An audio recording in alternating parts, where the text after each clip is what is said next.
world where global challenges threaten the very fabric of African sovereignty and family values, a group of patriotic and visionary parliamentarians from across African countries gathered at the Imperial Gulf View Hotel in Entebbe, Uganda, to chart a new course for the continent's future.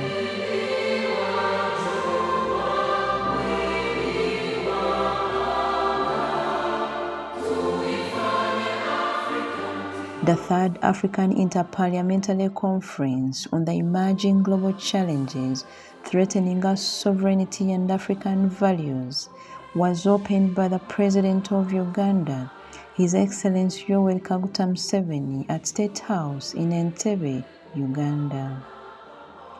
The conference brought together leaders from across Africa to discuss the critical issue of sovereignty and African values. This Samoa conference, which Sharon talked about, I heard about it, and initially Uganda did not sign that document there.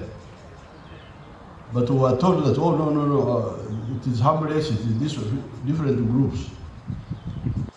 I appeal to you, now that you are here, all of you, and our lawyers are here, study that Samoa document. If it really contains all those things you are talking about, reproductive rights, what have you, then we shall have to pull out from that nonsense. And tell the EU that we can't be part of that criminality. Because comprehensive sexual education, in the Bible, it says there is time for everything. When children are children, they should be learning about things of children. In the African tribes, when time for marriage comes, people are counseled about marriage. But to get a child and you start teaching her to be a woman or a man is really madness. Because it is enough concentration to be a successful child. Then you become a successful teenager. Then you become an adult. All that takes a lot of time, a lot of effort. Now to catapult a child into womanhood when she's still a child, what are you looking for? From foreign dependency to cultural erosion, African nations face numerous challenges that threaten their sovereignty and values. I was at the beginning in the founding meeting, because 2 years ago, this is the third one. And really at that time, the issue of the family and family values we felt at that time were under great attack, especially from outside. There was a lot of attack, and that was a time when it so happened that was a time when the anti-homosexuality law was being discussed. In fact, at that time when it happened, the Parliament, I think, had just passed it, and His Excellency the President had not yet signed it. So it was there, and nobody knew, is he going to sign it or not? So that was one of the issues that really was a big concern at that time, because it was felt like that this is something that is going to destroy families, not only in Uganda, but across Africa. The mission of Family Watch is to promote the family as a natural and fundamental group unit of society. And what we found over the last, I would say, about 15 years is that in order to protect the family, we must protect children from this insidious assault that's coming from the donor countries, especially into the developing countries, especially in Africa, to sexualize the children, to indoctrinate them in radical sexual and gender ideologies and promote abortion to them. We've methodically analyzed all these manuals in multiple African countries and recognized it's an agenda. There's like 15 harmful elements we've identified that they're trying to indoctrinate the children with, then turn them into sexual rights activists to advocate for laws and policies, basically to change the whole society of Africa, the whole culture, all the religious and family norms through this bottom-up grassroots approach through the children. So this is something we've been exposing and fighting against, and so being a part of this conference, this is our second year. We weren't able to be here last year. Oh, I see. Okay. But we saw smaller beginnings, and now we see it gaining strength towards even an African charter, which is very exciting. An African charter to protect the family and African values. And we hope our addition here in exposing this radical sexuality education agenda, that this will be a strong component of the charter to the protection of the health and innocence of the African child. A number of speakers called for efforts to protect African values and culture and to ensure sovereign rights over health, food, education, family values, and Africa's economic and natural resource sovereignty. Now, we must understand that the current Samoa Agreement has a history in the Cotonou Agreement, and the Cotonou Agreement has a history in the Lome Agreement. Okay. Yes. And the Lome Agreement what in was the dates 1973. Lome is 1973.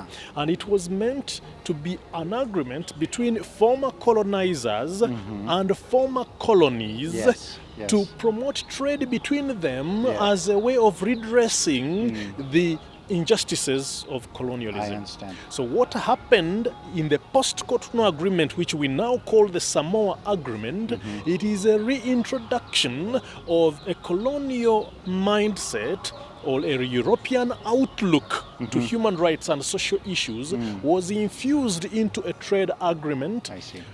And if not taken seriously, that trade agreement ended up making sexual and reproductive health and rights international law. De facto. Yes, sexual rights and reproductive rights do not have rooting in the hard norms of international law because there is no negotiated international instrument that contains them. But this trade agreement, by its framing of human rights, had the capacity, and in fact it has elevated sexual and reproductive health and rights to the level of international law. That's what AFBA was contesting. So, back to our conference. AFBA is the African Bar Association. Yes. So African Bar Association notifies heads of state, and we informed speakers.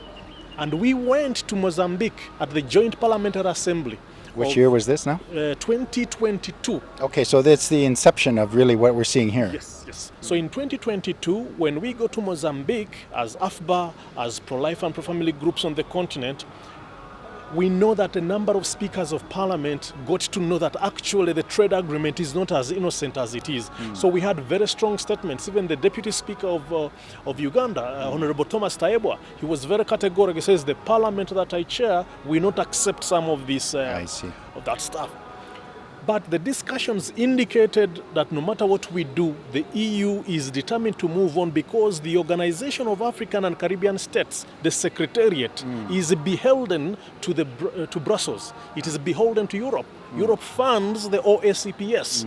So this Secretariat is more interested in keeping its job than in protecting African and Caribbean interests. So we then decided, let's take this matter to the people's representatives, who are the parliaments. Yes. So the idea of the first international conference on interparliamentary conference was born in 2022. That's why we held it in Uganda 2023. The challenge is we are not sovereign enough.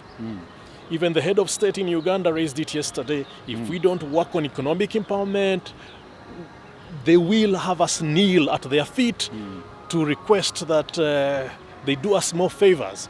Okay, so if you're not economically empowered, you cannot be sovereign. We then realized that due to the attack on the children through the education process, again, African values and culture are undermined. So education sovereignty comes into question. Then in fact, the second interparliamentary conference was dealing with the pandemic treaty and the amendment to the international health regulations. These were a direct attack on health sovereignty. So the sovereignties that then emerged as necessary for us to discuss and turn into a charter became food sovereignty, education sovereignty, health sovereignty, and then economic and natural resource sovereignty. So it has emerged over the past 2 years that you cannot just discuss the family without these other sovereignties.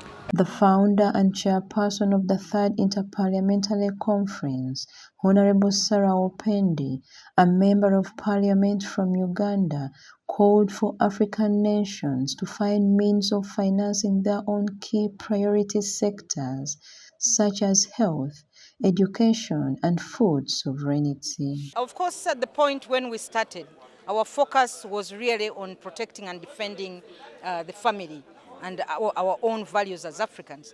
But of course, in the course of discussion, we found in the second conference that one of the reasons why we are having all these challenges around us is because of, support, the aid that is tied onto some of the, external values. Yes, the conditionalities. You find that support has come, but you must support a certain value, which is not African in nature. And therefore, it is against that background that we felt that we need now to push the sovereignty aspect of it. And of course, sovereignty is not just African sovereignty. It is broader than the word sovereignty. We are looking at economic sovereignty. We are looking at, education sovereignty, the health sovereignty, ensuring that these key sectors of health, of education, of agriculture are actually sustained by the African governments themselves. Because, a person that feeds you, a person that supplies you with the medicines and vaccines actually determines your future. So it's against that background that we have felt that we must, as African nations, ensure that we fight, the illicit financial flows, the corruption, and the wastage of resources within Africa, so that the African resources, be it taxes that are collected from the population, be it, revenues from the various minerals, these revenues must actually sustain those key sectors that we're actually talking about. Quoting the President of the United States of America, Donald Trump, and I quote, "A continent as richly resourced as Africa cannot be dependent on and living off support from other foreign countries." Honorable Sarah emphasized the need to promote an education system that reflects our values, empowers our children, and equips them with the necessary skills. We need, as African nations, to actually support research so that we can find solutions for our African problems other than depending on the external world. The conference concluded with a call to action towards a charter on sovereignty and values and a commitment to work together to promote African self-determination. So these are some of the things that have actually been discussed in this conference, and we have a draft charter, which charter is going to be taken to the different parliaments for discussion, and we hope that by the time we convene, we shall have had resolutions from the various parliaments to enrich this charter, which will eventually be taken to the African Union for adoption by the heads of state. The Third African Interparliamentary Conference marked an important step towards a sovereign and values-driven Africa. The next step is to engage civil society, religious leaders, and cultural leaders in a journey towards a charter on sovereignty and values.